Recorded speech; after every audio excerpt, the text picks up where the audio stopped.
please confirm.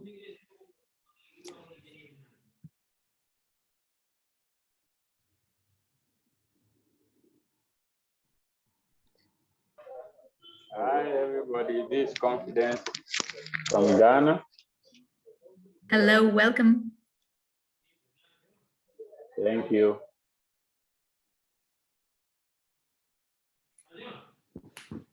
Let's wait a bit longer for everyone to join.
Hello, Peter.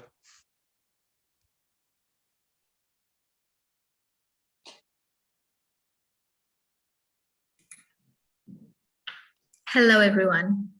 Are you ready to begin? Good afternoon, good evening. Namaste. Welcome to another inspiring day. Greetings from Bucharest, Romania. Laura. Yes, yes. Let me go live. Just wait a minute. So I said, please give me a signal. Let me go live. Then you again, please start. Okay. Thank you. Thank you.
Hello, everyone.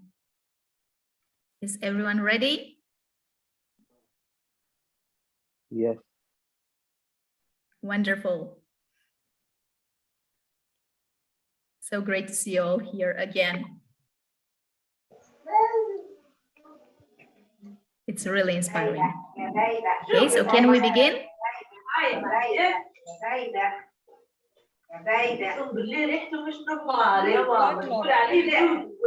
All right. Okay. So, good afternoon, good evening, namaste. Hello, everyone. Greetings from Bucharest, Romania. I am Laura Stanciu. Welcome to another inspiring day of BIKEP, IIU, biggest interactive knowledge exchange program. Thank you, IIU. Thank you, Mrs. Corina, for making this event possible. Congratulations to all the educators and students who are present with us here today. You are really an inspiration. Involve our students, empower them. Let's make these events a great thing again. So once more, welcome. And let me introduce you to today's distinguished speakers. From Canada, we have Mr. Edward Robert Mondal. Welcome, sir. From India, Dr. Kalpana Dixit. Welcome. From Ghana, Mr. Confidence Ajay. Welcome, everyone. And now let's begin this wonderful journey of knowledge. Mr. Mondal, are you ready? Yes, I'm ready. Wonderful. The floor is yours. All right, thank you. Can I share my screen? Of course. Oh, okay.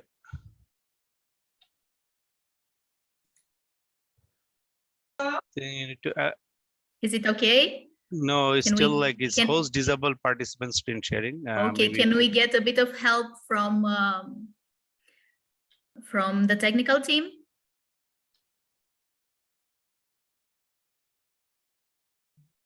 So host, can you please help us with the screen sharing?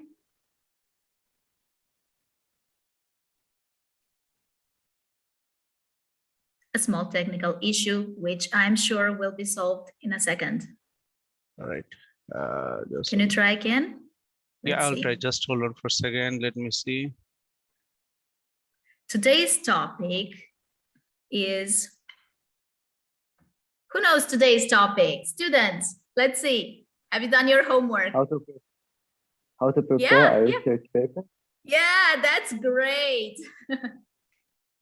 Yes, how to prepare a research paper. Yeah, all the steps you need to take in order to turn your research paper into a wonderful thing for someone to read. Okay, it has to be interesting.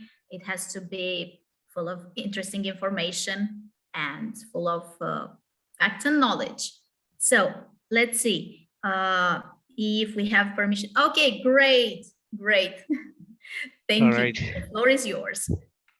Okay, so it is my honor and privilege, and I'm humbled to present and share my thoughts on how to prepare a research paper in secondary or higher secondary stages. So I will be sharing with you some,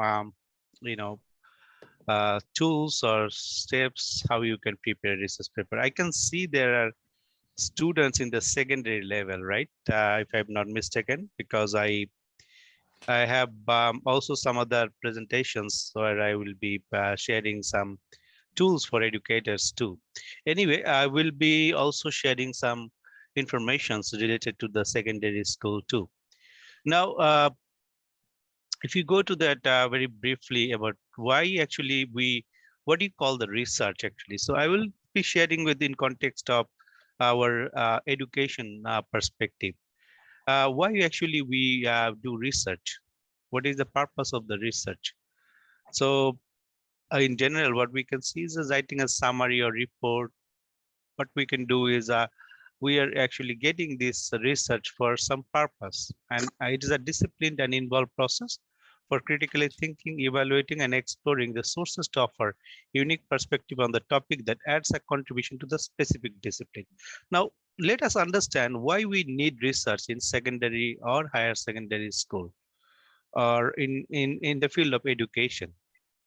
The research is needed. Now, let's imagine a context where um, the education is divided into a couple of different areas, like for example, the academic area. So the academic area where you need to at least always continuous development for your curriculum and for your pedagogy. And then there are a lot of updates and tools and also policy integrations in the in academic. So in context with the academic development, I guess the research is required.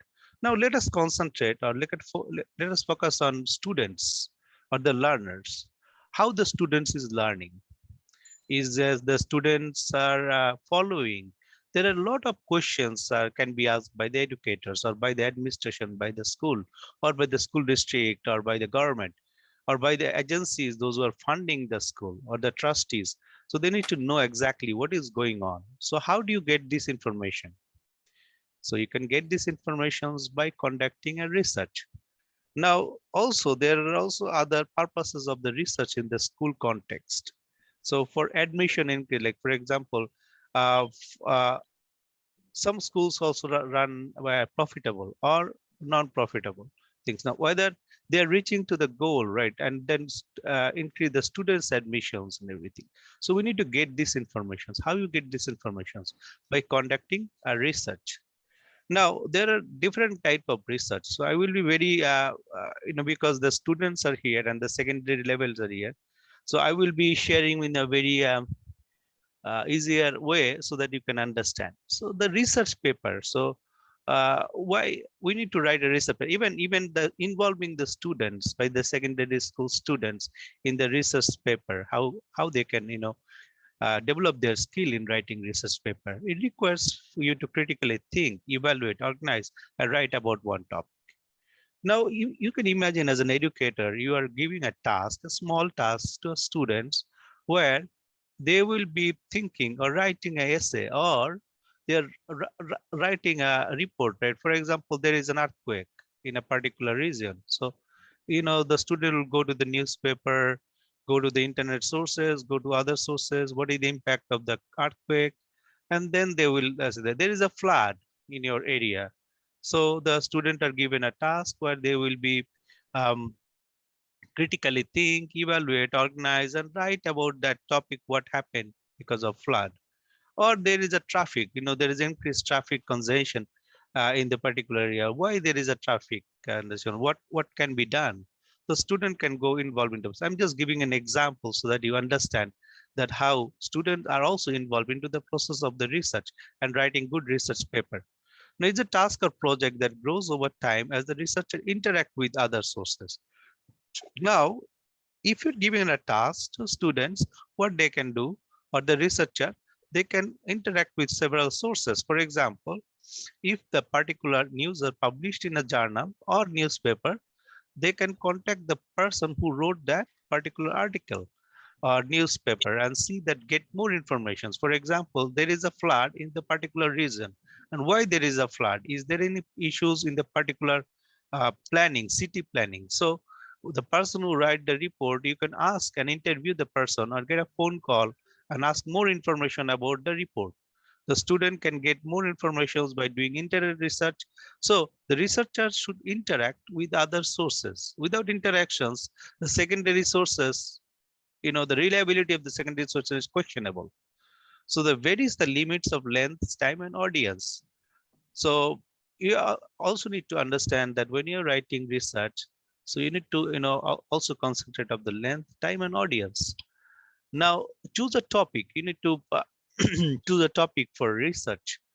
As I already giving you a couple of examples. For example, in an area there is a flood, there is earthquake, or there is something going on, or there is maybe Olympic Games are coming to your city. there's a big games are coming to your city. How you can write a report? You have to choose a topic that is interesting, significant to the context, and contributes to education.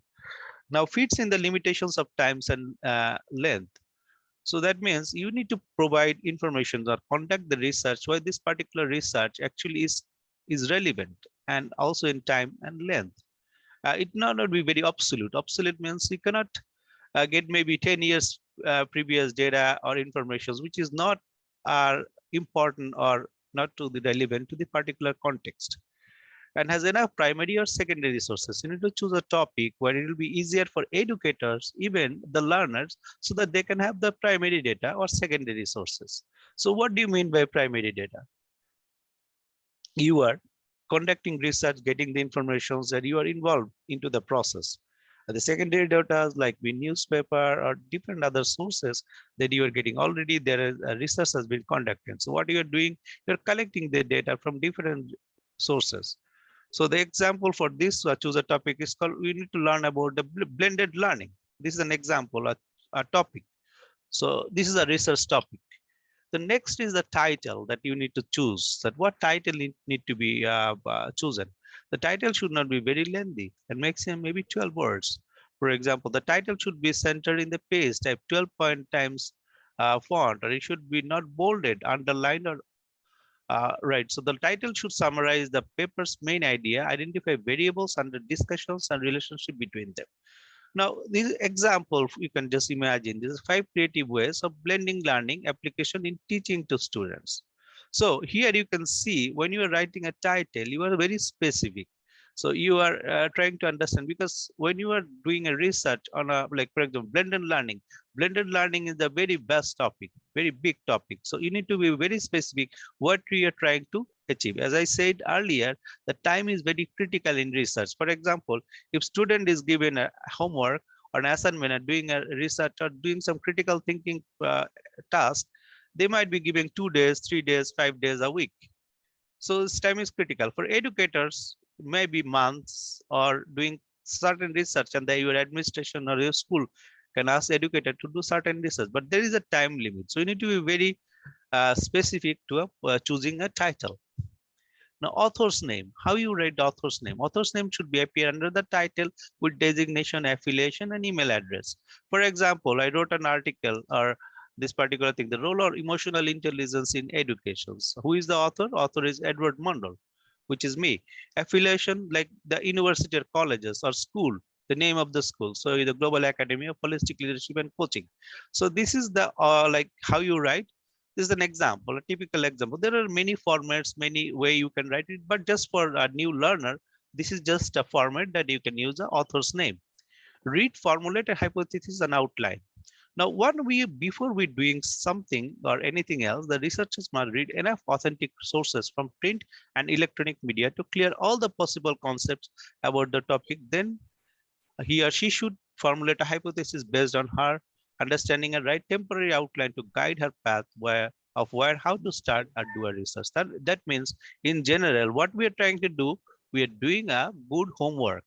That means why you are going to different sources. It can be print sources like magazine, or you can go to the electronic media through the internet searches. You can get this one. Sometimes Google may not give you the right information. So you need to subscribe to a paid sources. Like for example, school can subscribe number of electronic databases and libraries and everything. So you can need to log in to the particular sources so that you can get the clear concept of the particular research. Now, primary and secondary research. So just to get an idea about those who are doing primary and secondary research, my presentation when I'm trying to achieve, please remember this research also been this is a two-way process, so that learner also are involved, the students, the primary school students, and even the educators are also involved. So when you are doing primary and secondary research, the primary research is called conducted when data are collected directly from respondent or research subject for the express purpose of a project. I can give an example. Well, when you are doing a developing research skill at the secondary school, that means you can just ask that how the students are performing in a grade 4. So because I'm very specific, I'm not doing all grades, I only doing grade 4. If there is a section in the particular class, for example, section 1, section 2, you can do a section, write particular thing, but you can ask the questions like how your instruction is been given. So there is the Likert scale. You can say that is it excellent, it is good, it is satisfactory, weak, or very weak. So what we are trying to do, you can get information from each respondents, that means the students, and get information how the instruction has been given. So that means this is called a primary research. You are involved into the process and getting information directly from the respondent or the students or learner. For the secondary research, how you conducting is when a summary of existing data, collection of existing data, these secondary sources of magazine, journal, contents. You go to the library in the your school and find a lot of journals and a lot of magazines. So sometimes secondary research required all preliminary stages of research determine what is known already in the new data is required and inform research design. That means when you are doing secondary research, what you are doing, you are collecting all the information what is already been done. Some of the people has already done research. For example, Mr. X and Mr. X has already done a research in grade 4 last year, and he has done that how the students were performing in grade 4.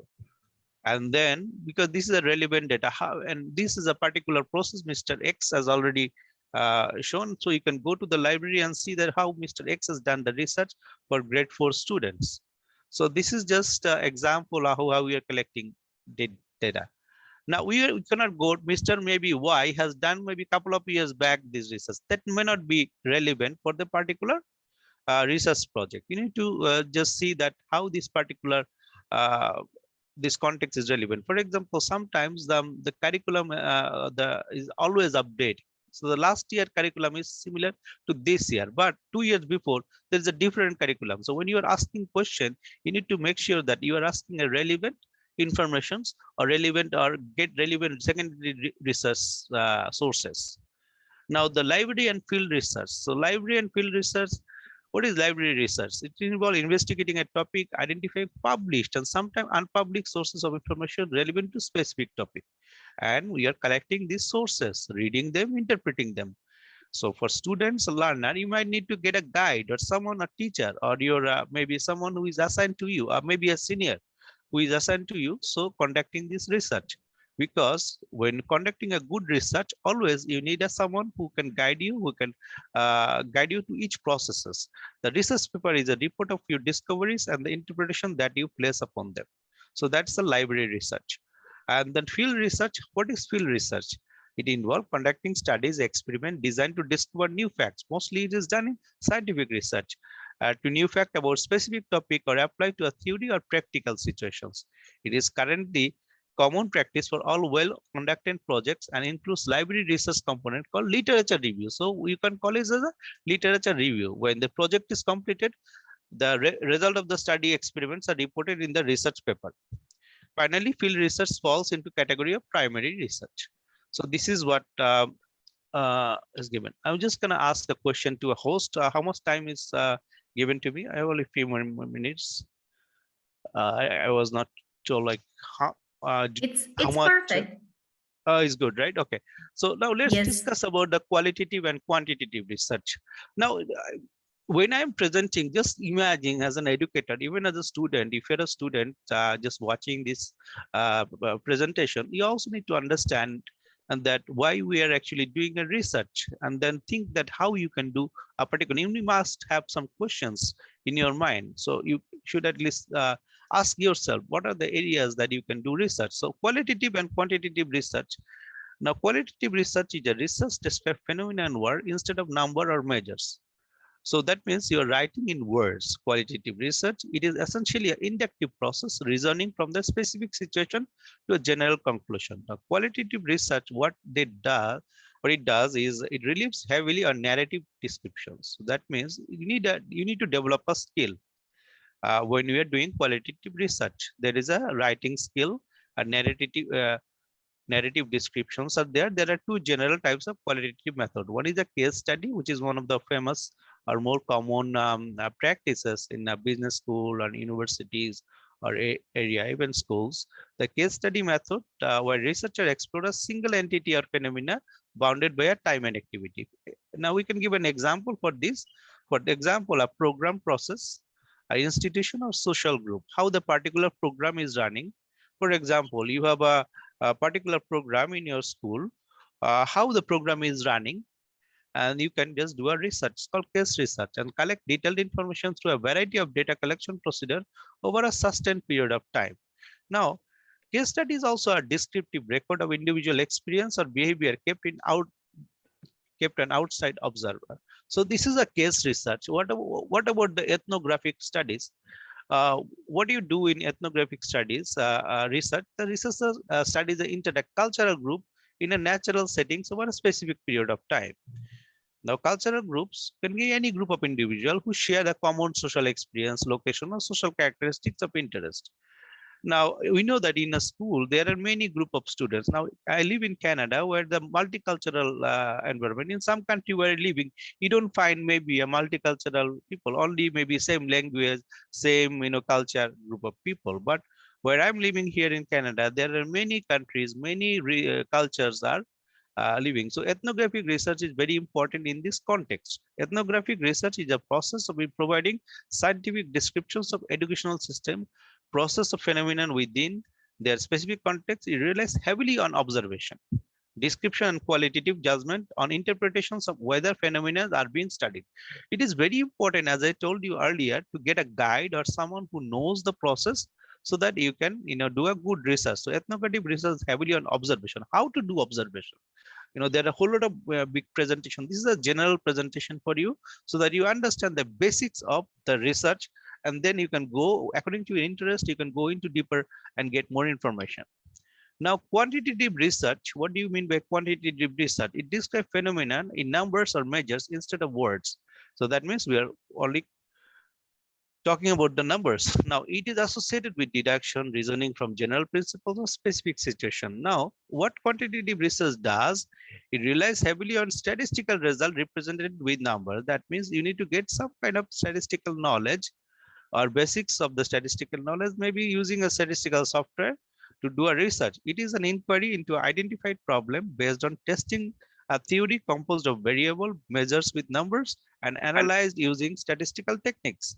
The goal is to determine whether the predictive generalization of a theory hold true. That means we are doing a hypothesis and we are just proving the hypothesis using this statistical method.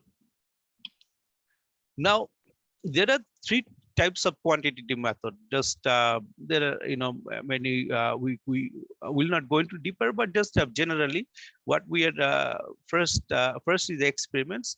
The true experiments are characterized by random assignment of subject to experimental conditions and use experimental control. So this is an experiment. So it is a random assignment to subject of experimental conditions and use experimental control. This is one type of quantitative method. The other type of quantitative method called quasi experiments. Quasi experimental studies share almost all the features of experimental design except that they involve non-randomized assignment of subjects to experimental conditions. That what they does is they use non-randomized assignments out of subject. The other one, which I have done a lot, it's called survey.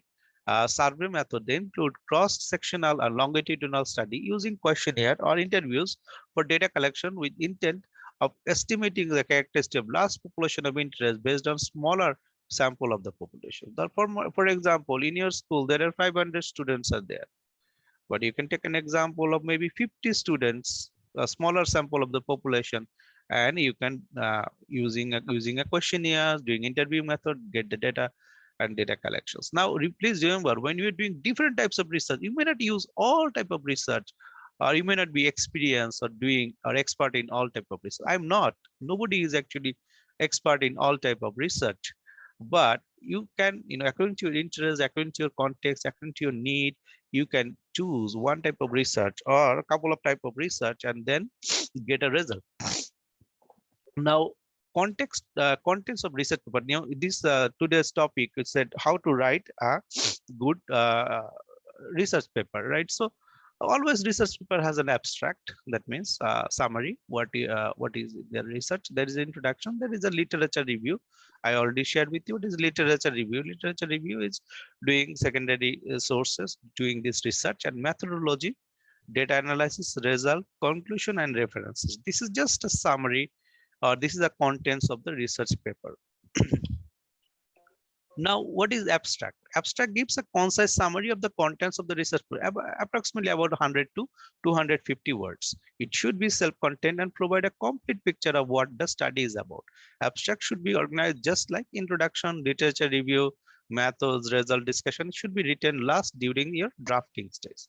So it is very important to write a good abstract so that abstract can give you a kind of bird's view, an example, to see how the particular research is there. So this is very important. This is an example how this kind of for the abstract. Present study examines pedagogically the effect of blending learning activities to augment the listening and speaking at tertiary level. Teachers provided content online that allows measuring the student engagement, satisfaction, teachers shows content and examination. So you can see this couple of issues are there. Using the tools online on Blackboard, discussion on forums. So you can see the methods here. The discussion on forum, listening activities, and teachers provide the blending learning activity. Now here the 3-step strategy framework was adapted for language learning. It provides student strategy that generated, supported, and manipulated the blending learning activity for learner in the face-to-face session. So you can see what is the different process, the result. See the result. Now we're discussing the outcome here. The results using descriptive statistics demonstrate positive effects of using blended learning activity in supporting the improvement of student learning on listening and speaking at elementary level. In brief, that means we're doing a summary here. Using the evidence from study reveals the exposing foundation year students to blending learning activity have positive effects of student engagement, satisfaction, teacher's role, content and examination when learning English. The paper situated itself in the discussion, providing enriched language learning content online for supporting and measuring learning through the objective measurement of content from the opinion of the student. So you can see the whole lot of different parts are there. If you just check the parts, so when you're writing an abstract, the different parts has to be there. The introduction, this part was introduced and topic with this theoretical background, objective, research question, significance of the study. So in introduction, this has to be there. Now, objective and significance of the study. Generally, research objective focus on ways to measure variables, such as identify, describe, determine, explain, and examine them, or directed towards identifying relationship or difference between two variables related to statement of the problem. That means we need to write a good statement of the problem and see how it is related. In the same part, the researcher must emphasize the significance of the study in the specific discipline, and she can write a research question as well. After the section, she should introduce her topic in detailed explanation. Now, literature review, we already discussed. I want to go don't read in details, but what we are doing here is we're just specifically relating to the subject and find if there is anything can be available in this context. So we can do keyword searches. Google, you can do keyword searches. You can get relevant informations, and also you can critically examine methodology, data collection, result, theoretical framework, and also this should make sense. And also what we are trying to do is that without assuming the connections is obvious. After all, what research has to do is more than simply summarizing the sources, rather than include a critical assessment of those sources. That is a literature review. Now, the methodology is very important here in research. It is a plan. The methods is a plan of design, collecting how you are collecting the data. For example, I told you in your school, 500 students, like 500 is there. Now we are getting only 50 students doing a survey research. So the method of design, how you are collecting these data. So that has to be clear. And the participants, the subject of participants are populations on whom the researcher collects the data. And the instrument, there are many type of instrument. There are, we already shared with the interview. One of the method is they use one-to-one small group questions or answer questions. answer sessions. Interview will provide a lot of information from small number of people using researcher want to get expert or knowledgeable opinion on a subject. On the other side, we do a survey method. So what we are trying to do in survey method, we are asking a question and is more rigid than interview and involve larger group of people. And survey provide limited amount of information from large group of people are useful when investigator wants to learn with larger population things. So it is more structured, we can say, and more rigid. An observation method is organized notes about occurrence in the specific field. For example, um, we can observe 5 years class 4 grade students, how many failed, right? For example, how many didn't succeed? So we can say 2015, 2016, 2017, 2018, 2019. We can just see occurrences, how many occurrences are there and how many fail, like students fail into the exam or certain things. So the occurrences, we are just observing the occurrences. The observation provides researchers an insight about specific people, events or locals are useful when she wants to learn more about the event without bias viewpoint of interview. Now, the other methodology is called analysis, involves collecting data and organizing in some fashion based on criteria a researcher developed. And it is useful to find trend or pattern. For example, a type of analysis would be distinguished learning style for beginners or advanced learners, analyze gender roles and so on. So analysis is actually more important for learning style, and I need a specific skill for doing so, or the style for beginner or advanced learning. So it is very important to note that one. Analyzing the data, the keys of data, the keys for analyzing the data, to pull out information that is more pertinent. Researchers can highlight, discuss that will support hypothesis after claim. So it is very important to analyze the data. Why? Now, it is interviews are fairly easy to analyze when we are doing interview, and what we are doing is we are going back and forth, getting all the answers, and we also need to decide how to use them in a paper. So, but one group can answer into the category, create chart, and then best fit within the paper article. On the other side, when we're doing the survey or analyzing survey, what we're doing is we're arranging the raw data into the form that can be manipulated. If a person using numerical system, yes, no system for the survey, that can be also done. We also can use, as I said earlier, we can also use the statistical software, or for example, simple Microsoft Excel or SPSS. And then the surveyor's open-ended question style can fit her question into categories of responses. Then you can analyze and you say manipulated. It can be manipulated. Now, observations are more difficult to analyze because when researcher is taking notes, she often writes notes, everything what you observe. You can start organizing a note into categories by some criteria. Then you can check if there's some generalizations about what she has said. It's very important because observations, you can write a whole lot of things and you don't even have time to organize this. So it's very important to organize categories, so it will be easier for you to do analysis. Be careful in generalizing the observation. One should not overgeneralize them. Don't assume the findings are necessarily true.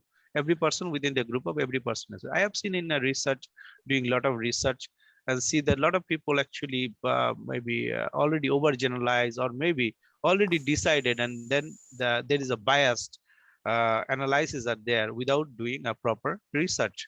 So this is a tendency. People are always using their knowledge, skill, or experience to influence the research and can be biased.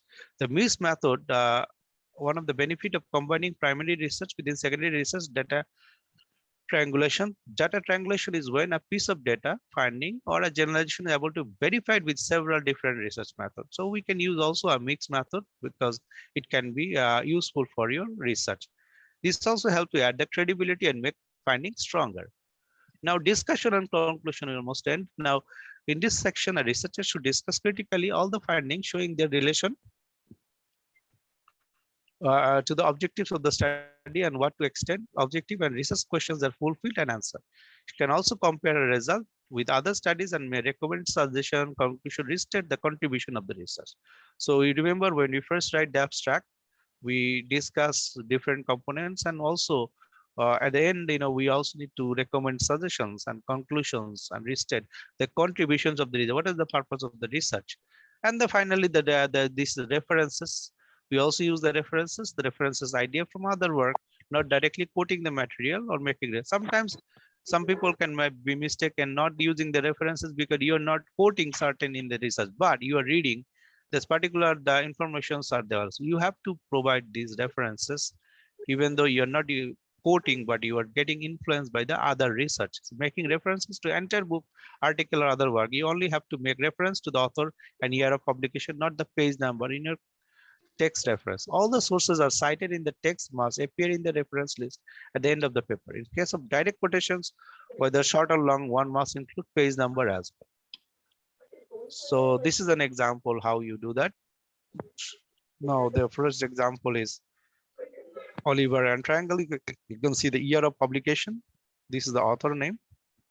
Discuss the Billy cause of variation or plan activity. So this is just an example how you do that. I'm going to the next one. The works cited page is complete list of the in-text references within author name, editor's name, title, date, periodicals, volume number, issues, page number, and so on. So this is an example. Say Horn and May. This is two authors. So Staker and AH. See the last name, comma, the first initial, and then you can see that year, and then see the blended is the book name. So, and then there is a colon here, and these are the subtopics of the book. They using descriptive information in school. Now, where is the city here? Like San Francisco, Joseph Beer. Maybe a publisher name is there. So you can see that how it is the book references. There is a journal. I'm not going to that details, but the journal also is written in a different way than the books references. Now, things to follow. Writing style, basic of academic language and documentations. We should not use plagiarism, which is that most commonly people use it. And there is also plagiarism software. You can use the software and check whether your work has been, everything. So there are many organizations, they accept different, like 10 to 15% accepted. There are many, expectation from different organizations or different publishers. So you have to check with them and see which is acceptable.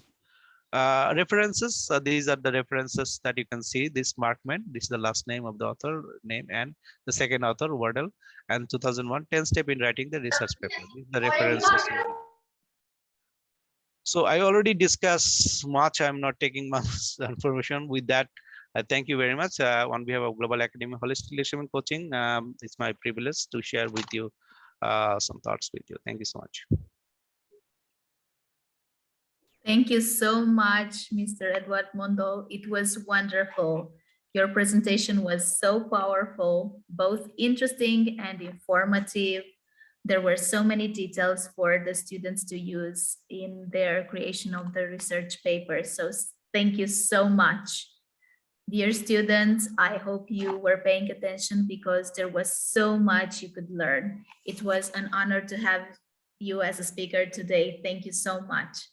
Are there any questions, students? Please, if you have any questions for Mr. Mondol, now is the time to ask. It was a really interesting presentation, and I really want you to make the most of it. So, any questions? Yes, it really was a powerful speech. Okay, Avnika. Good evening, sir. Sir, I would like to ask, like, how can we start with our research paper? Like, what can be a beneficial point? As I said, that research paper, how you can start, because there should be a question why you're doing this research, a purpose, right? There should be a like interest, there should be a purpose why you are doing so. So, and that is that should miss the purpose. So, with the guidance of the guide or teacher or instructor or what you're trying to do, you are getting this research to get this information. Now, please remember, there should be a purpose, there should be a benefit. The end of the research, where you are collecting these informations. For example, I'll give an example. One school need a school playground. Now, a student is given an assignment or task doing a research. What is the benefit of the playground? The next school, maybe 100, 200 or 500 meters, there is another school. They have playground, but we don't have playground. or our playground is not good. So doing a research, students should see what are the benefit of playground, or why we need to right use, because the other school is using. So this is an example that why we need a research, what is the benefit of this one, and at the end of this one we also need a process, doing some secondary research, secondary data sources and everything, and then doing a research. So writing a research right has to have a purpose, there should be a benefit, and there should be a process that you follow. So that is important. So when you know that, you are getting a guide from a student, like a teacher, and then or a guide, so they can help you to write those methodologies or process, so that you can get the result. Thank you so much. Thank you, Avnika, for your question. Clara? Oh, we cannot hear you. My name is Clara Prolec. I'm from Sin, Croatia. And me and my colleagues also have some questions. So do you, all of the teachers here, do you do a lot of research papers with your students in school? And also, do you ever have problems with finding data? And do you like and do you and your students like doing research papers?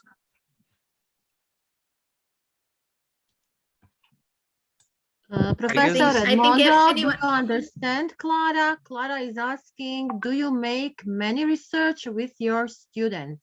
And do you have problems with finding data? Definitely, If is I may, always a challenge.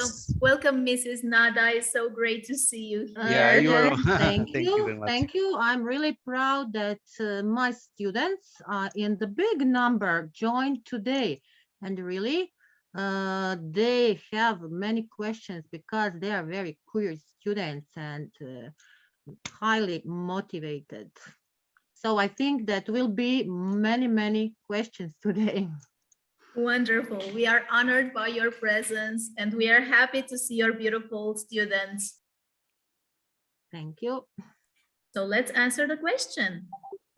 Yes. So I'll go to the second part of the question first, and then I'll see that always data collections or getting information is challenging.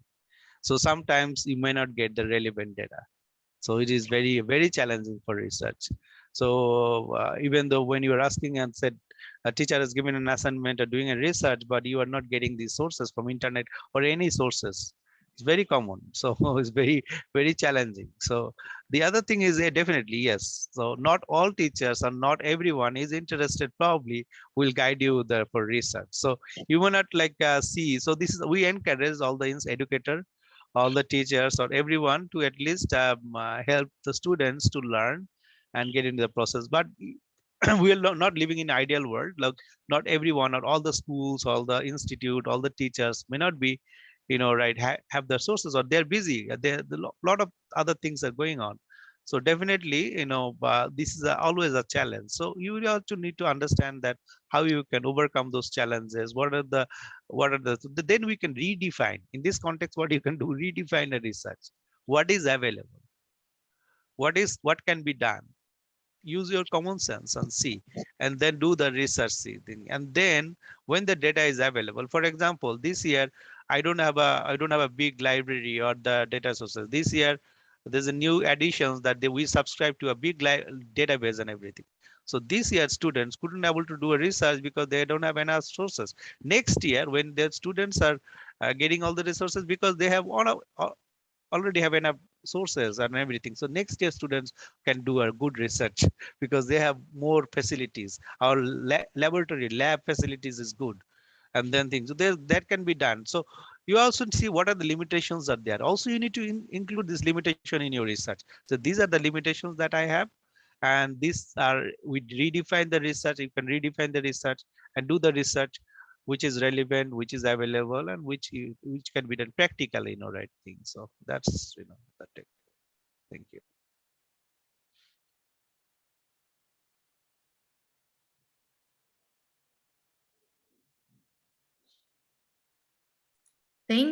Thank you so much. Would anyone else want to answer the question Or should we move on to the next speaker?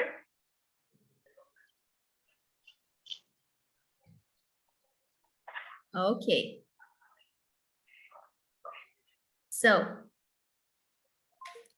the next speaker for today, are you I ready? want to ask question. Oh, okay. Sir, while preparing a questionnaire, what criteria or what things should we consider as a researcher? Thank you for your question. Yeah, so this question is, I think, a very, we have to be in a context to the context, but in general, I would like to answer you like, see, you have to do some benchmark study, like the similar type of research, how it is done. So you can get an idea that how this particular questions has been questionnaire when you are preparing the questionnaire. Uh, Also remember when you're doing research, how to ask questions, what type of questions have been asked. If you're living in a multicultural environment or particular group of students or particular group of people, you need to be very careful asking questions. So you need to redefine, restructure, or maybe rewrite that research question. So there are a lot of considerations when you're doing the research. Maybe a government policy changes, and then there are new content. This particular question is obsolete. Is no use. So you have to do a proper, when writing questions or questionnaire. It's very important. Where the other one is like we have when we're doing a research for the previous research and see that this particular question analysis cannot give you a clear picture or the right you may not get the information. So you need to ask question in a way so that you can get the right information. So there are many ways that you need to do an analysis before writing even a questionnaire or writing a question. So there's a lot of considerations are there. So I cannot ask give you a specific, but when you're giving a specific context, then you have to do all the analysis and see how this is it relevant, is it necessary, is it right time bound, is it like. So there are a lot of considerations when you are writing a questionnaire. So thank you. Thank you Yeah. so much for your answer.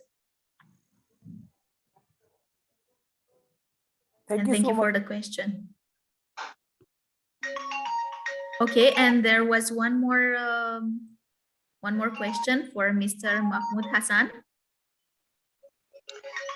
Please go ahead. Thank you very much, Mr. Mandal, and he is very good friend to me. I am from Bangladesh, Dr. Mahmoud Hassan. So usually last to last day, I had the discussion about the higher study and higher education. Today's topic is very relevant for making the higher study and to do something for in future in the education. So research is very important. But here, the students who are in the school level, the college level, so this is the more important area to involve the children in research. But think is that since the Edward Mundell is answering to the question, so I don't have the question that much, but my point is that how to involve the children in the school level in making them interested to do the research. How can they be involved in the school level? How teacher can help them? How students can be interested to do that one? So that maybe there should be some sort of the curricula. There may be some sort of the policy of the school. Yeah, there should be something involvement of the guardians. So how the students may be involved in doing the research work. Mr. Mondal, just you can tell it that. Yes. So yes, sorry.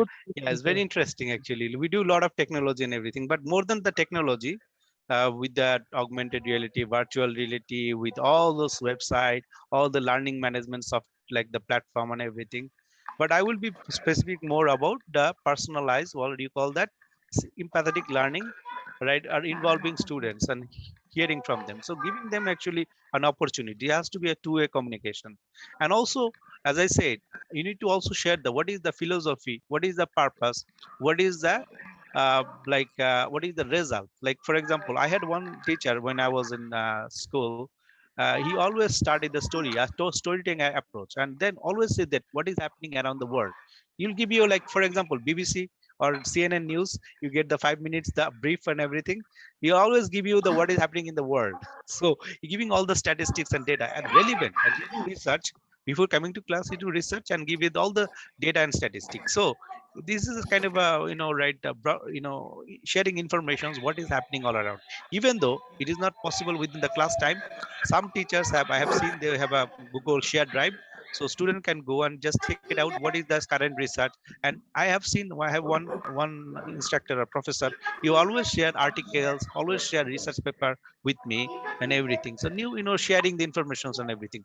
And I have seen one-to-one mentoring. I have one teacher, a mathematics teacher, who inspired to do the research. Means I was very interested doing research in my high school. So the person, like when person sees the potential of a particular student, they do one-to-one counseling or something like that. So you see, kind of say, oh, you have research. So this is the sources. So this is a guideline. So there is a many way you can inspire the students. And then like, providing informations, providing resources, one-to-one counseling and everything. So this is very important than technology and everything, because I won't go into technology, but it has to be very specific to a person to person. So yeah, thank you. Please, Thank you, Thank Mandal. you May I so please much. add a single point? Mandal, Laura, can I I would add? Yes. Yeah, I will add may I add something a to this single point regarding this? question of Professor Mahmoud, please. Okay, Like okay, thank you. Professor Mahmoud asked for the curriculum. Yeah, Dr. And Mahmoud, Dr. Mahmoud, yes, Professor Dr. Mahmoud. yes, I will Yeah. tell him about the curriculum. In the high school in Croatia, we really involved this kind of teaching in the curriculum. So, in every subject, we have researching. So we don't have a problem for the motivation or how to do a research. Our students in the subjects like biology, chemistry, or my students in statistics, our whole curriculum is a big research. So we start researching from the beginning, and I think that in Europe, our students all in many schools in the curriculum have this researching, and we don't have to motivate our students and to involve it because we have that. Thank you. Thank you Thank you. so Another much, very Mrs. Radha. important point you have raised. So I like to add one point, how to involve the children in research. Suppose in our country, especially in my schools, so where I am the principal working there, so what I do, not on the curricular, we also add the assignment and research project in every class for every subject. So we grade them. We give them marks and grading. Okay, for 10 marks or the 20 marks will be given for the research assignment or the project work. The project work may be based on the research system, so research methodology. So this is how we are strengthening the children's credibility in doing the research. So that also may be done. It may not be in the curriculum, but as a part of the teaching system. So there should be certain grading, certain marks for the students, so the student can be interested by default by law of the institution, policy of the institution. So I think in that way also students may be involved in research work, because without research, student cannot develop. Without research, student cannot upgrade themselves, because the way Mandal told, that is research. Every day we have to know something new, either by watching the TV, by reading the book, or by watching or enjoying the CNN or BBC, whatever news we have. So then these are Thank you so automatically. much. Just a kind request, please, Thank you to so much. everyone. Thank you. Please, Thank you. please mute your mics because it's very difficult to understand. I can see somebody, Maha. Can you please mute your mic? Can everyone please mute their mics when somebody is speaking, because it's very difficult.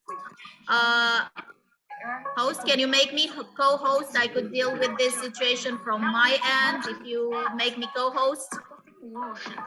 We really need to mute the people who or we can hear some music and it's impossible to have the next speaker until this happens. Host, can you please help me here? Okay. Well, Team, please help. Maha, is that a student or maybe a teacher? yeah, I'm sorry, I didn't pay attention. Okay, please mute your mic. Thank you, everyone. Please mute. Okay, thank you. We can return to our program. Thank you so much, Dr. Mahmoud Hassan, for your answer. It was very interesting, and I am really sorry about the interruption. Thank you for enlightening us. Now, our next speaker for today is Dr. Kalpana Dixit.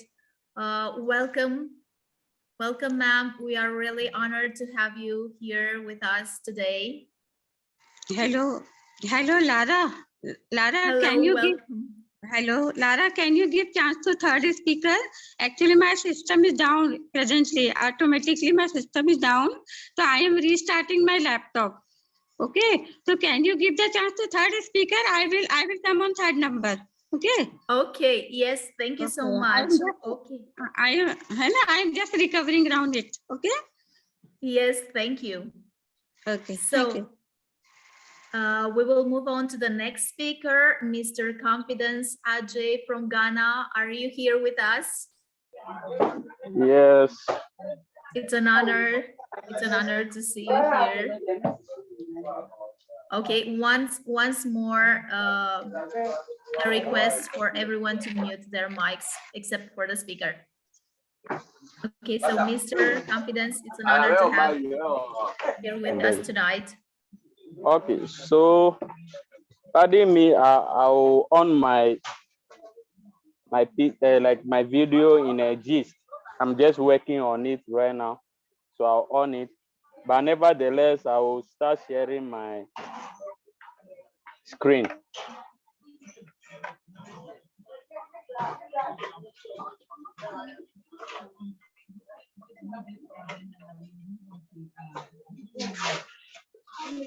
Okay, good afternoon, good morning, good evening to each and every one of us.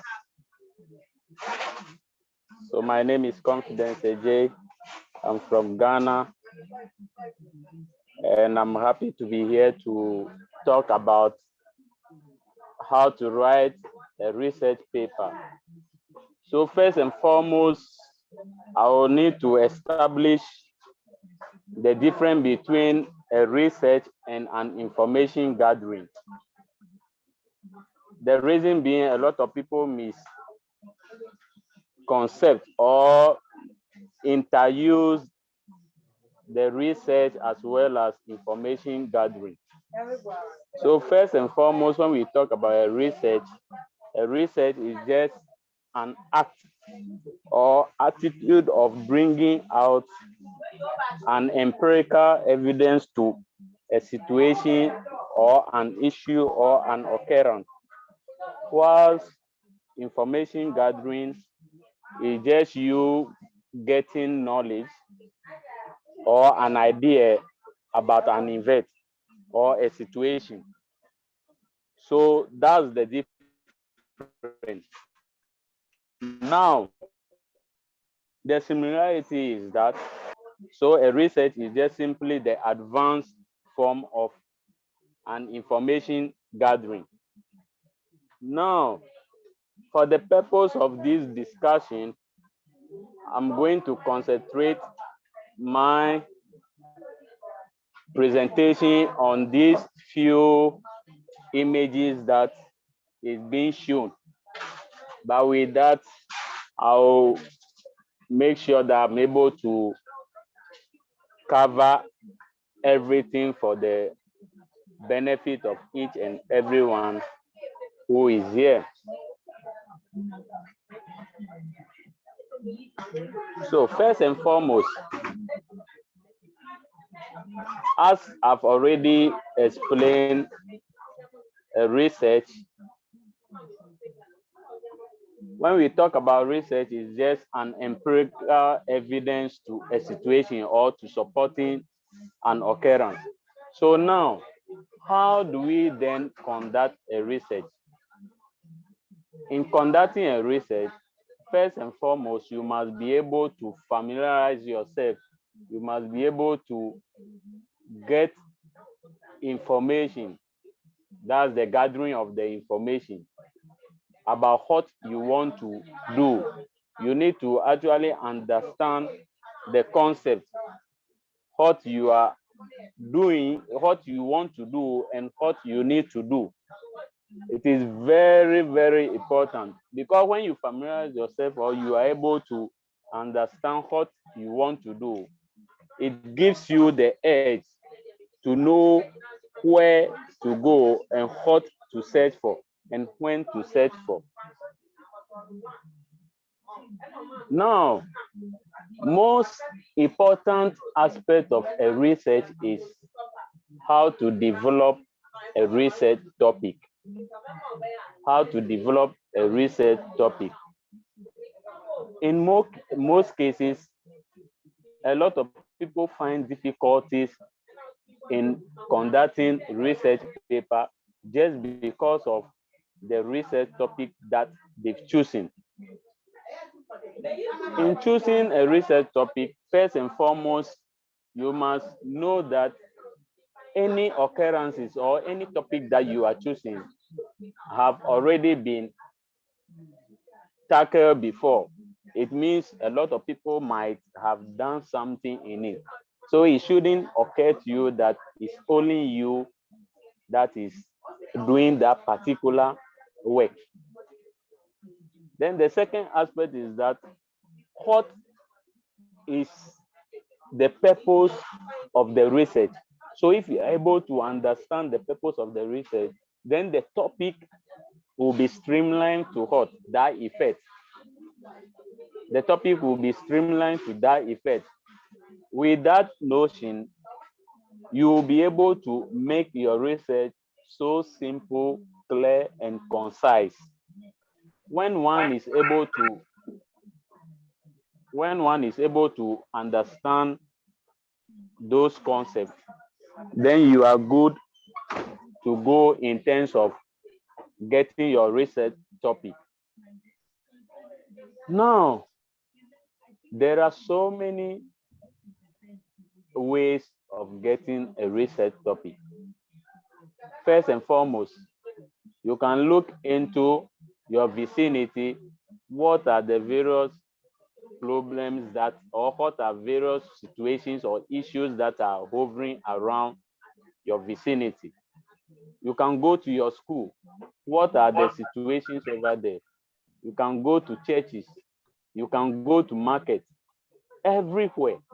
When you are able to identify a situation or an occurrence, then there is a need for you to find an empirical evidence, which means that it's not just getting knowledge, but it's being proven academically that, oh, the findings that you've gotten is perfect or is a true reflection of the situation that is on the ground. So if you are able to identify those problems, then it gives you the edge in formulating your topic. So very simple, a situation of our recent happening, COVID-19. So it's a situation that is global, but within my vicinity, it affects people. So the first thing will be, okay, the first aspect of the situation is COVID-19. Now you look at the second aspect. What is its benefit? What is its effect? What is its impact? So that's the second aspect. So maybe COVID-19 as the situation, which we might mostly call the independent variable, which is causing an effect,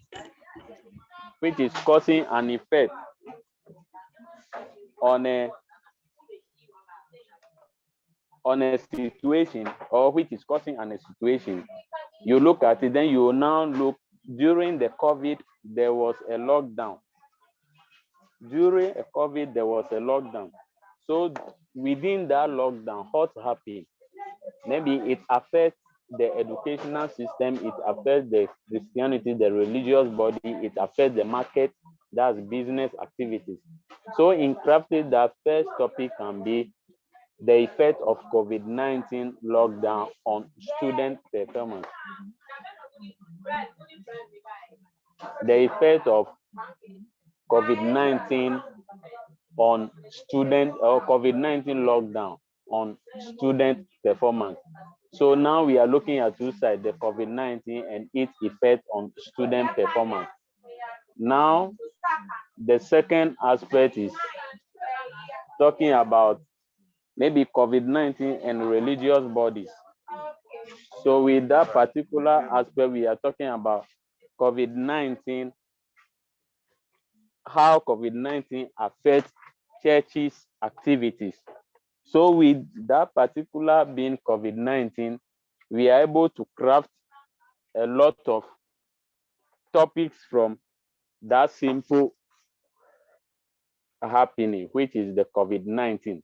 So those are the ways to be able to understood how to formulate a topic. The most important thing is getting a background about your topic. So now it's COVID-19. It will surprise you that COVID-19 just started in 2019. But as it stands, a lot of people are able to make a lot of research, or written a lot of research concerning it. So which means that the topic that you are researching on is not in a vacuum. So it has been researched by other people. So the first and foremost is to also get a background or an introductory message concerning the topic. So it can be definitions, the various terms that are in the research topic. It could be some previous researches that have been done and its linkages and their findings in a simple way, which will not be in detail. Then you can also talk about some of the models and technical factors that or instruments that are used in the previous researches. So if you're able to create a background for the various researches, then the next thing is to look out for your problem statement. The problem statement always talks about the gap. When we talk about the gap, it talks about the various researches that have been done. Some might be against, some might be for. So now, even within those who are for or against, there are still a gap in those prior literatures that have been conducted. So example, like the COVID-19 and its impact on student performance. It's been researched by a lot of people, which in reviewing those research, you find out that one, the gap can be in the geographical location. That's the country in which the research have been conducted, or the continent in which the research have been conducted, or even in terms of state or region in which the research have been conducted. It could be a gap factor. Now, the second aspect will be the methodology that have been used. So now maybe the type of data instrumentation that have been used, the data collection methods that have been used will also lead to a gap, which will give you the tendency to be able to undertake the research. Also, maybe the sample size, the number of respondents that were used in previous researches could also be a gap. Then also, moving on, we can even talk about the finding. Now the clashes of the finding where some are positive, some are for or against. So with that one, it could be a factor that, okay, these people are against and this number are for. Now you want to see whether there are similarities.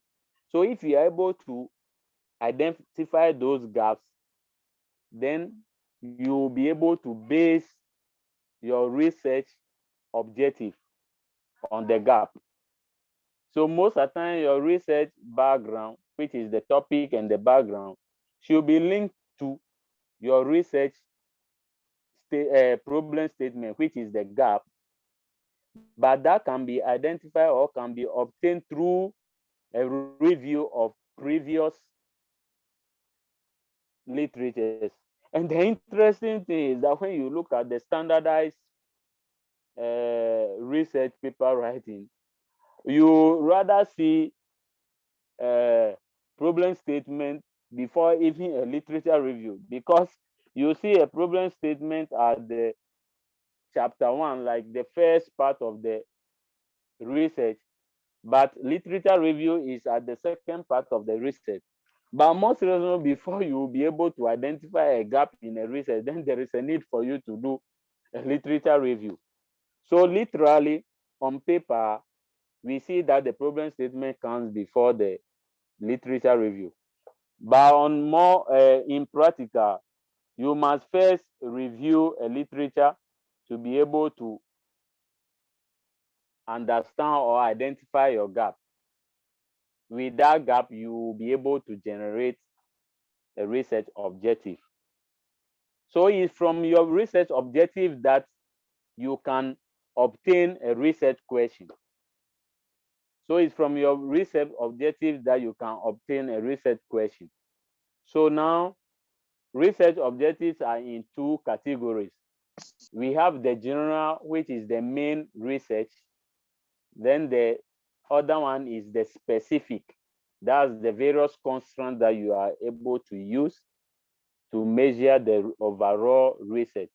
So for instance, if your topic is to find the impact, so the objective is the effect of COVID-19 lockdown on student performance. So the objective is to look for or determine the effect of or analyze the effect of COVID-19 lockdown on student performance. But the specific will come. How are you measuring to know the impact or the effect of COVID-19? So first and foremost, you need to know whether to determine the extent of COVID-19 lockdown. That's the first. It could be that the extent to which the COVID lockdown goes, like the period to which you need to identify. It could be one specific. Two, you should even see whether there is an effect, there is a correlation. So you could even establish a relationship between COVID-19 lockdown and student performance. Then now you can now come and analyze the extent to which that effect. And now another specific will be, is there any other factors? So it could be controllable factors that, or there are other factors that affect or causes or support the COVID-19 to have an effect on student performance. Then in some cases, a lot of people takes into consideration the hypothesis. So with the hypothesis, most of the time, it comes with the quantitative researches that are in quantitative nature. So with that one, you are coming with two hypotheses. The first and foremost will be the one that you think, for instance, the COVID-19 lockdown do not affect student performance. So that could be the null hypothesis. That's the positive one. It doesn't affect student performance. Then the alternate, which is the counter hypothesis or counter statement, will come that COVID-19 affects student performance. So if you are able to either reject or accept, it depends on one, something we call the p-value, as well as the critical value and the significant level of your findings. All those things have to be put in place to be able to understand it, which in getting into that will take us a whole of, and I know we are dealing with both students as well as educators. And before I continue, I need to establish this fact that research is subjective, which means that no one knows it all. Because from experience, I could write a research paper as an experienced research paper, send it to another person, he or she will actually find fault in what I've done, just because it is how you have seen it. The same thing, a professor who have written a lot of researches that makes him a professor who send me a research for which I could also point holes in it, that this is not so, this is so, and this is so. So research is subjective, and do not think that like no one, like you are not perfect. No, it is subjective to how you understand it, and it is intrinsic to your features and the qualities in which you possess before undertaking that particular research. So with the hypothesis, we are done. Then this journey us into how researches are composed, for which it varies from countries to countries. Some decide to say it could be in 5 chapters, some could say it will be in 3 chapters, some could even just write it in a normal format. What differentiates is the introduction, the main body, the concluding part. So anyway, depending on the format that is being given to you by your school, or the format that have been provided for you by your institution, or the institution in which you are undertaking the research for, or the one that have been identified by the standardized journal that you might be publishing your research in. So it doesn't take any standard formatting of maybe this number of chapters, or it depends on the audience, who you are writing it to and who is receiving it. So now we move to another important aspect which I talked of, is the literature review. And within the literature review, we have the theoretical and the empirical. So when we talk about the theoretical, it means you are just going to understudy, or you are going to review or redefine much theories that are linked with or related to the problem or the topic that you are studying, or the topic that you are writing a research paper on. Because every topic, there are theories that have been propounded by a lot of artists concerning. For instance, if it is about performance, academic theories, we have a lot of theories that have been propounded earlier in 1970s, 1960s, 1990s, even 2000s. Some have been redefined, or some people have elaborated more on what someone have done, and they also come out. If it is about managerial, we have a lot over there. So those are the theories that you need to review. But in reviewing the theory, you must make sure that it is linked with the problem or the topic in which the research is being undertaken. Then the other aspect is the empirical review. The empirical review is just you redefining or understanding what some people have done already in relation to your topic. So COVID-19, a lot of people have done it. So there is a need for you to go. It could not be specifically the same topic in which you are, but it might have the one element of either student performance or academic performance, or it might have an element of COVID-19 lockdown. So it doesn't mean necessarily that the topics that you are undertaking should be the same, or the reviews that you might do should be the same. Then if they are all the same and maybe the methods that you are coming to do is the same, then there will not be a need for you to undertake, because you will not be able to justify your gap, your problem statement, which we talked about earlier on. So is this stage that you are able to understand more the various researches or prior studies that have been done. So with that one, first and foremost, how do we review the empirical evidence?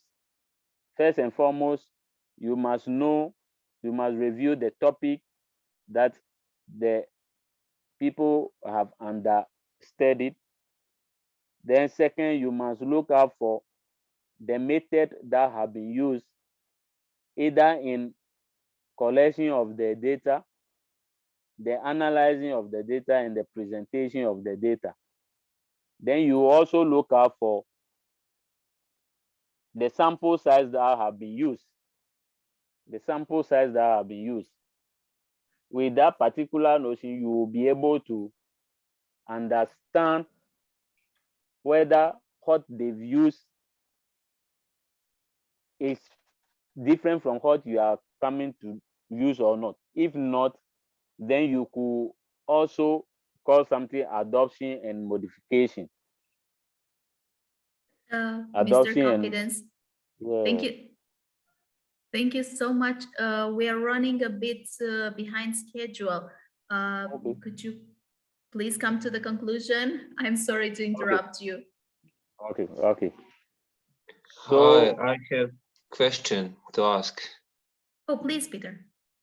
My name is Peter. I go in same school as Clara. She told us before her question, and I have a question too. We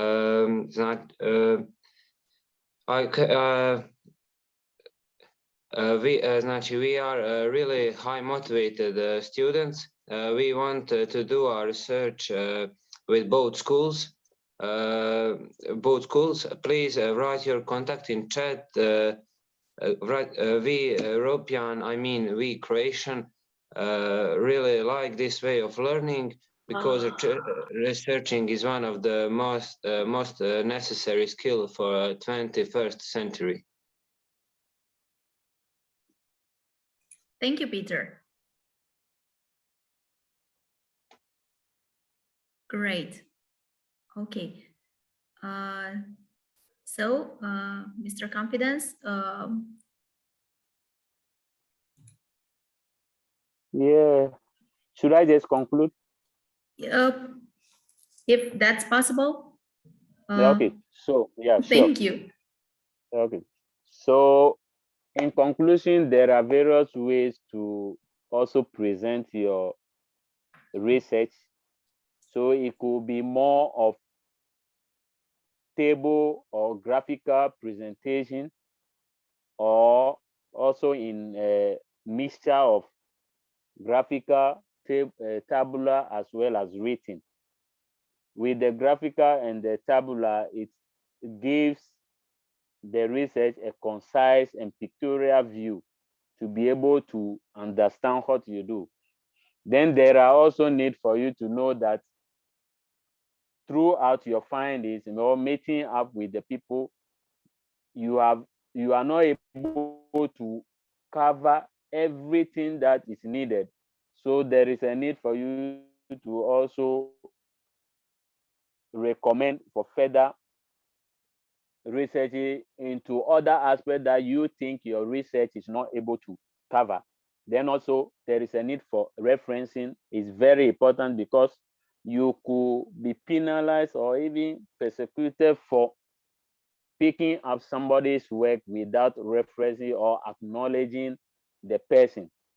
So we have either the in-text citation, which you indicate when you are writing, or you go and there is a portion on a reference where you make. And the references too is in so many stuff. We have the APA, the MPA, among others, and it's subjected to the person you are writing the research to. So that also does not limit you that you must stick to one, but you will be. I think the earlier presenter have already touched on how to reference and all those things.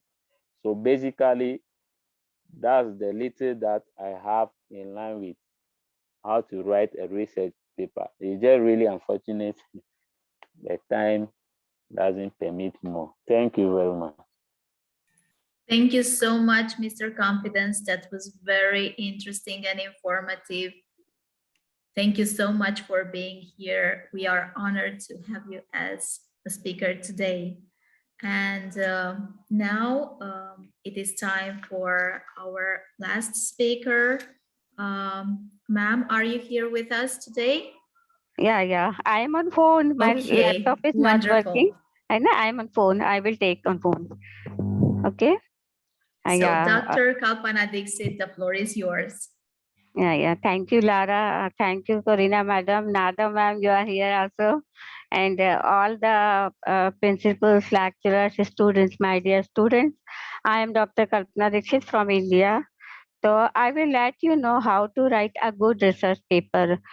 Previously, my previous speaker, Professor Mandal and Confidence also, they have a very comprehensive view they have given on the research paper and the types of research. There are many types of research: inquiry research, case study research, and experimental research, action research, historical research, survey research, many types of research. But at the age of high school or below or onwards, at school age students, they are mostly considered the either case study research or survey research. So how to write a good research paper? There are many types of research writing style. That is the APA style, MLA style, Chicago style, and Harvard style.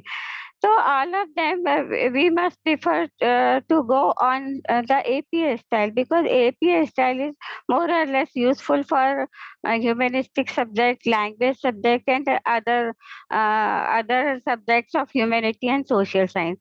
But MLA style is also useful for the school student. As if we go for Harvard and Chicago style, they are mostly based on the scientific and application based research.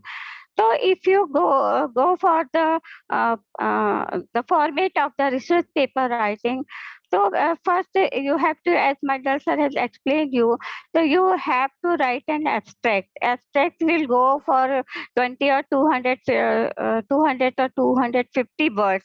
That is abstract. Then come after abstract, that is background study. Background studies are concerned with the literature review, whatever research have already done in your field, whatever future chances of research to be done, and what were the results of the past research, that is to be considered. That is to be considered in the background and review of the literature. Review of the literature. One of my students has already asked, what is the review of the literature? Actually, review of the literature is the collection of the reviews, whatever you have collected during preparation of your research or selecting of your topic. But if you go to the background study is mainly focused on your theme and your topic and subtopic. So you will go for the background and review of literature. Then there are mainly 10 steps of writing a good research paper. That is, select a subject. what is your interest and what you would like to research that you will find in a subject. Then narrow the topic. And then after that, the third step is the objective. You have to write a very good and precise objective for your research. Then preliminary bibliography. Preliminary bibliography means whenever you decide your topic, subtopic, and when you narrowing your subject, then you will go through many reference material. That is called the preliminary bibliography. Then prepare a working outline. How will you go for to do or drawing the research conclusion or analysis. Then taking notes. You should take the notes from each and every resources. And after that, outline the paper. What will be the exact outline of your paper? And then write a rough draft. When you prepare for writing a research paper, so you should write a rough draft for yourself so that you can find your mistakes also and you can correct and improve your research paper itself. Then you will go to the edit your paper, whatever correction or deficiency you yourself find in your paper, then you can edit your paper. Then the final draft of the paper that will come after. Then we will go to the searching of the reference material. You can search the material from the textbook, from the reference book, from the newspaper, from the web periodical, some online catalog, bibliography, reference material, articles from the prescribed and published journal itself. Sometimes you can take the references from some magazine also. Then how to write a research paper? As I have already informed you, you have to write a cover page. First, you have to draft a cover page for your research paper. That should not be so beautiful. That should be a moderate, specifically readable. Then abstract. Abstract, this will a short summary of your paper, then introduction portion, then background portion, then methodological portion. Under methodological portion, you have to write whatever tools and technique you have been utilized under your research. Then results, conclusion, appendix, references, and bibliography at the last. So there are a short formula for writing a research paper is IMRAD. This IMRAD format is I is stand for introduction, M is stand for methodology, R is stand for result, and D is stand for discussion. So you should follow this format IMRD so that you can write a very good research paper. And if you go for a title page of your research paper, this is very important. Title page you should left 1 inch margin from the top so that you can write your page number, then your title, 1.5 margin in the left and 1.5 margin in the right, then name of the author, then the affiliation of the author. It should be of you or your teacher itself. Then what is your course, who is your instructor, and what is the due date of submission of your paper. So when you complete your title page, then you should go for the format of the research paper. So how can you format? You should choose a font style. Either it should be a Calibri, Arial, Lucida, or Unicode. Whatever font type you will select, you should choose 11 or 12 points. Then 1.1 margin in all sides. And then you can do the one thing, the positioning of your title page and your instructor's name and author's name. Then abstract. You have already mentioned the abstract, but please don't list cited works in the abstract because cited works should be given in the reference or bibliography portion itself. Then you should go for that literature review. If you do the literature review, so you have to find out coherent synthesis of past and present research in the domain of your study or your subject area. Parallel studies, past studies, present studies, and future studies. Then you have to how is the topic approached by the other, how many people have already conducted the research in this field, and what is the future perspective of the research. Then result. If you write the result of your study, then you have to state your finding and supply to the data in this section, and use an objective perspective here also, and save the evaluation for your conclusion. And if you mention the background study, so you have to focus on what inspired you to take on this study, who has previously research stated or revealed about this topic, and the background section is the place to historical data also, and define previous theories that provide context for your study itself. Read on for an example of a paragraph from the background section of a research paper. Then, if you go for the conclusion, so you have to explain your finding, and you have to discuss briefly the finding and the result by the application of some statistical tools and techniques. So this section also allow you to evaluate result and reflect on your process. And does the study require additional research? If the study is require additional research, then you should give suggestion for the future research and for future research topic on the same area. Then appendix. If you write the appendix, the appendix is the information that is too dense for the paper itself. So if you have some additional information that your checklist, your survey questionnaire, your opener, yeah, your tools, so you would like to attach the enclosed the additional documentation with your research, then you can attach them with the appendix side. So appendix is also defined as appendix A, appendix B, and appendix C. For example, if you go for the appendix A, so you can attach your survey question here. If you go for the appendix B, you can add your different questionnaire and different psychologically standardized tests there, and you can also attach your answer key there in the appendix. If you cite your resources for a school project, here I was talking about the research paper. Now since you are the school student, so if you would like to cite some references for your school project, then you have to mention the name of the newspaper, title of the article, name of the magazine, title of the article, name of the book, and the chapter's name, author's name, and electronic encyclopedia itself, and website itself, dictionary itself. So for the school project, you have to do this. And there are other type of referencing styles also. I have already mentioned you the American format, American Psychological Association, which is IMART. I have explained you already. So now we will come on the other referencing style that is called the MLA. MLA is the Modern Language Association System. Modern Language Association System is also one of the important referencing style that is very much useful in science, language and social studies subject.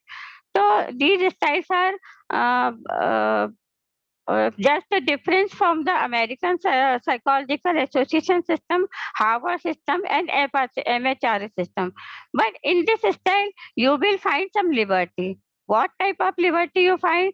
The paper size of your project is 8 by 11 inches, and you should also left either 1 inch or 1.5. It is not very much confined on the 1.5 inch.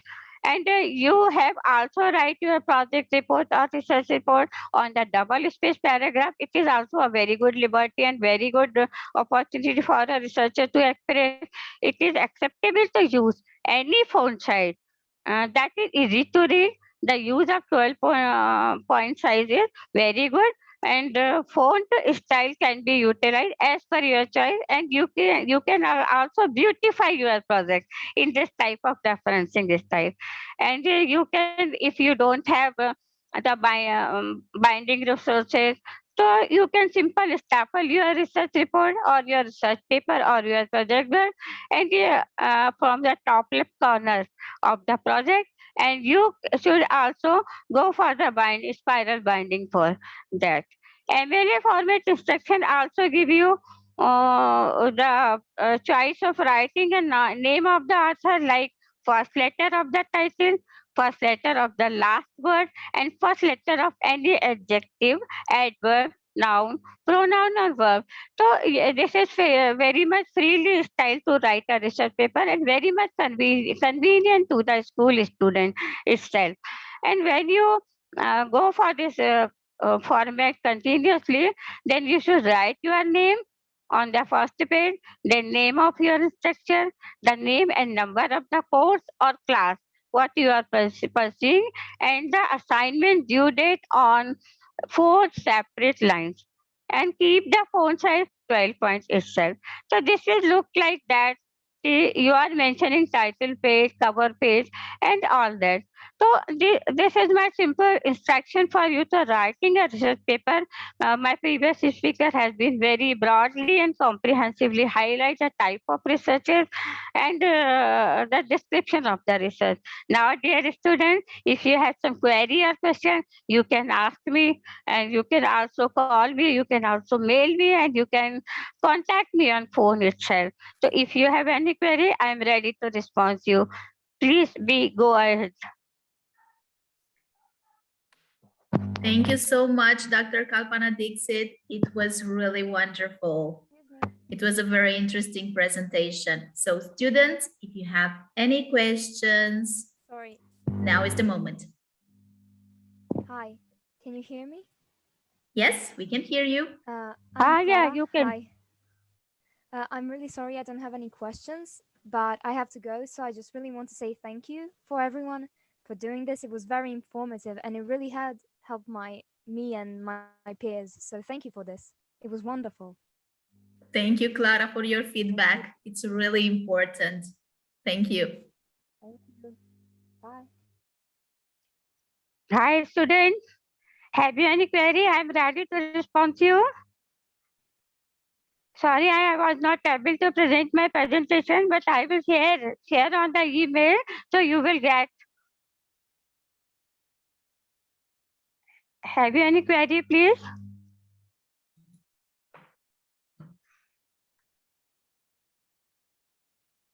We heard some wonderful presentations today, very informative, very useful for all the students.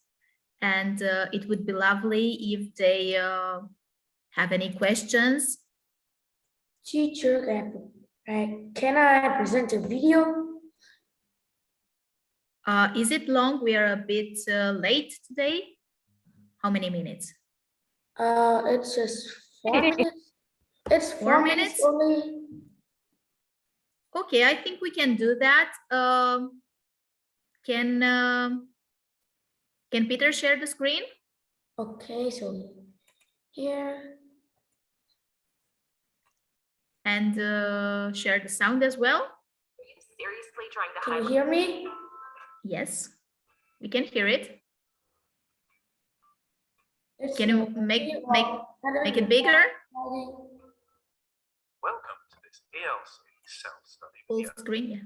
Today, we're going to look at the structure of a good academic report. This can be tricky, especially if you've never written a report before. So let's start with the basics. The first thing to look at when writing a report is the structure. The structure is very important because it will help us to organize our thoughts and make it easier for our tutors to read our work, which will make them happier.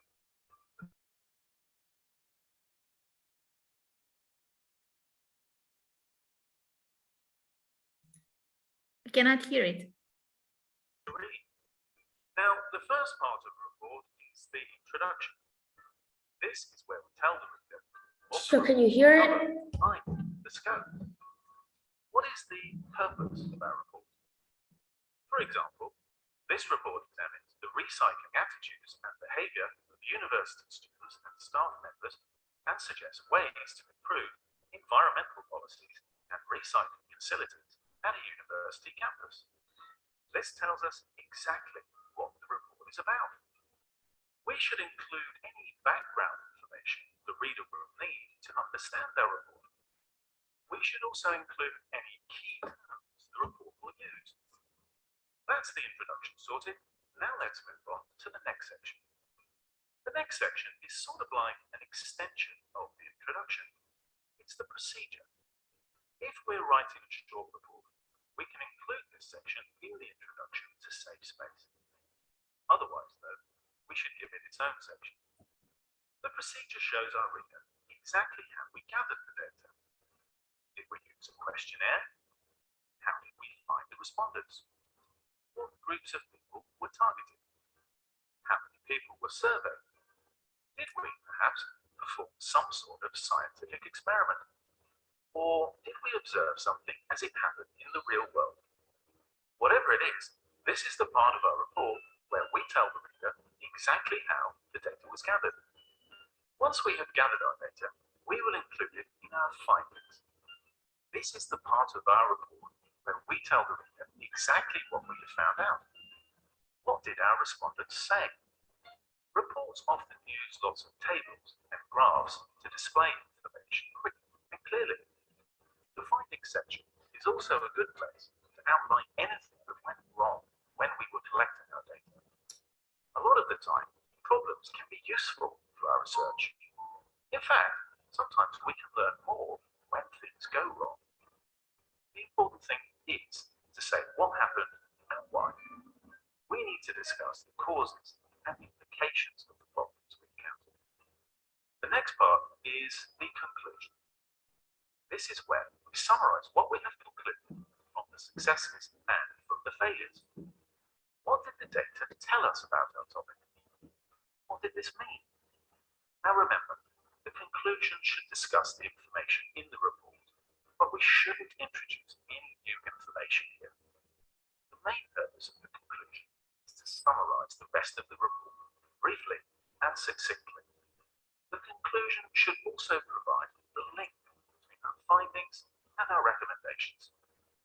The final part of our report is the recommendations. What are the logical next steps from what we have found out? If something went wrong, how could we fix it next time? What have we learned, and what does this suggest we can look further into? How can someone else use our report to guide their own? Sorry, teacher. There's always more to learn, and this is where we show our lecturer that we understand how our report can fit into the body of academic knowledge. And that's it. That's the basic framework of an academic report.